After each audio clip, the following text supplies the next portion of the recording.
right, what is up, everybody? Hopefully you can see my screen, you can see me, you can see the boom arm, you can actually probably see the faux recording setup. This is the first time that I'm going through and doing something like this. So this is going to be probably behind the scenes too. Hopefully you can hear me pretty well and you can hear the music. I think most people have discovered Red over the past couple months by listening to Echoes. So I thought it'd be really cool just to briefly go through Echoes. I'm not really going to go super in depth into this process. I plan in the future to do mixed breakdowns about how I did things and the components, the writing style, which I think would be pretty cool to see in the future. And hopefully in the future I can also, which I don't have yet, but I can actually hook up my guitar to a Kemper amp that I have right here, which is pretty cool, and show you how I played it, maybe through some of the plugins too. But overall, this should give you a pretty good idea of what Red's all about. So on my screen, the first thing that we're going to take a look at is the intro. And literally all the intro was, if you see, was just some swooped guitars. And that was it. And it sets a really cool mood too. And it kind of lets you know what's coming. And all of a sudden it goes into the music.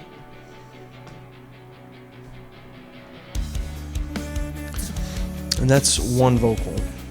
And obviously, like, these vocals are mildly tuned, moderately timed, I'll say. And then it's just one verse vocal, one pre-chorus, pretty cool. What I really liked here during the pre-chorus, I struggled for a long time trying to figure out whether or not I was going to put a backing. You can actually see here, I have some backings that I actually blurred out because I didn't like them. And what I found was that the way that my voice works is that I need it to be like really, really on pitch for the backings, not necessarily as free. So which is cool is that during this chorus section, if you actually listen to the backings, they sound robotic, which is really like it sounds horrible on its own.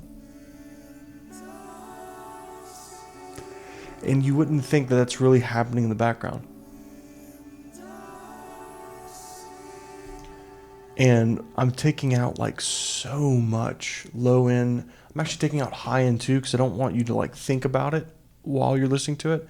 But whenever you put it with the main vocal, it starts to take shape and it makes a little bit more sense.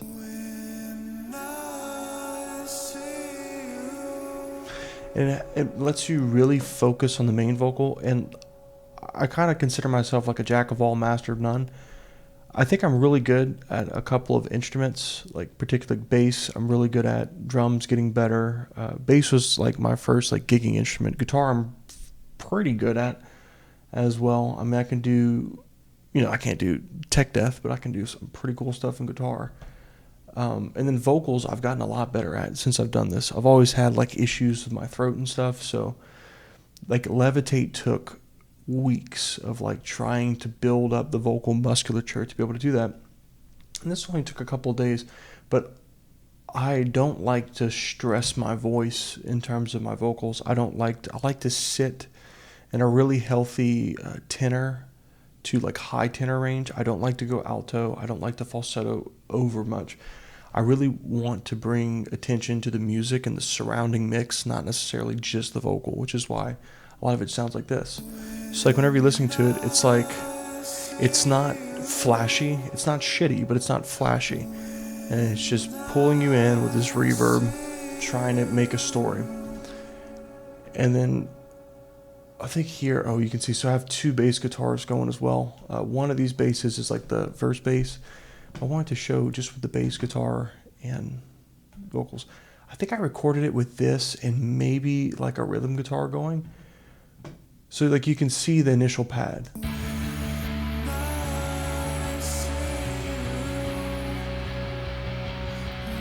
Which is pretty cool.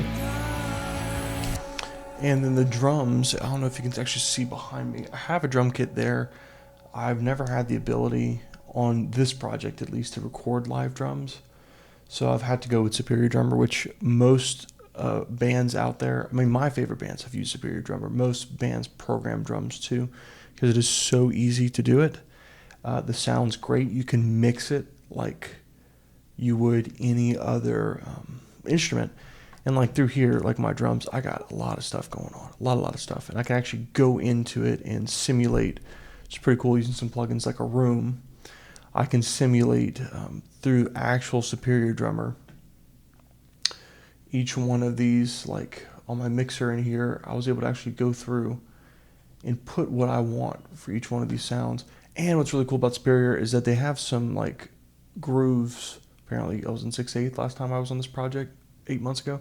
They have grooves that you can, like, that come with their sound packs that are very easy. Like some of these, like I played the chorus, played most of the pre, and then the verse I just took a groove and altered it to how I needed it to sound. And it's pretty cool. Like the groove, it wouldn't have been different than what I would have played, but it just got me there quicker. And it's all about like not disturbing the creative flow, which is pretty cool. But if you notice with the bass, it sounds really harsh. It's very intentional. 1, 2, 3, 4, 5. 1, 2, 3, 4, 5. That's to complement the kick drum, because a lot of what's coming from the bass in terms of its sound quality is actually the kick drum. It's pretty cool.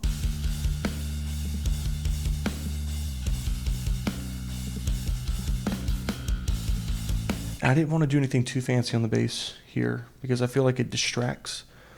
And I think throughout Echoes, yeah, there's a synth pad going too. It's been so long since I've seen this. But you start throwing elements together,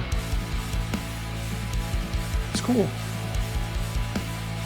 And I think what really tied the chorus for me is that most of the time I'll have 2 guitars going, or like 3 guitars. Like the chorus, I have 3 guitars. Melody lines are really important to me, over soloing, over riffage. I think the melody line really has the potential to like make or break some of these things. And like this melody really, it's playing with what I'm singing here.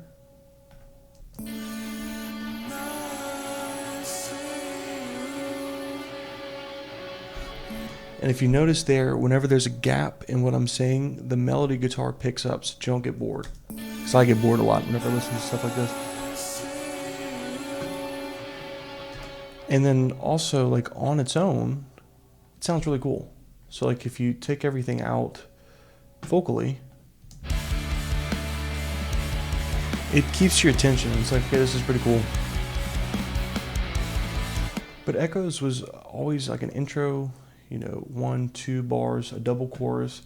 And then here, I ended up putting an outro instead of a bridge. I wanted to do a bridge, but it just never felt right. These were the bridge vocals. Let's see here we go. And these cuts, instead of doing like a vocal writer, what I did was I actually just cut the hell out of the vocal, and I gain matched it on most of these segments. So if you see,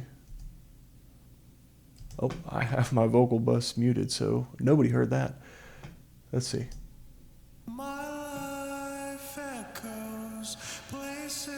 And this one, I really wanted it to be like as raw as possible. So that there's times to polish your vocal and there's times to let your imperfections come. And I think like your imperfections and your vocal limitations make your vocal special. Like there's a time and place for Celine Dion.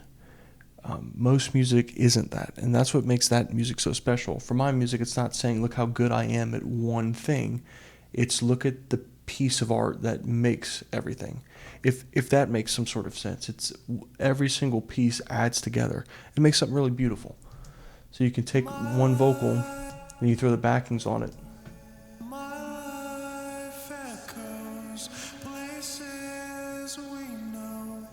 So it's doing the When I See You over the original bridge line. So it kind of creates this chaos to where you get lost in the vocals. So whenever you throw it all together, that original line just becomes like a filler in the background. But it's pretty cool.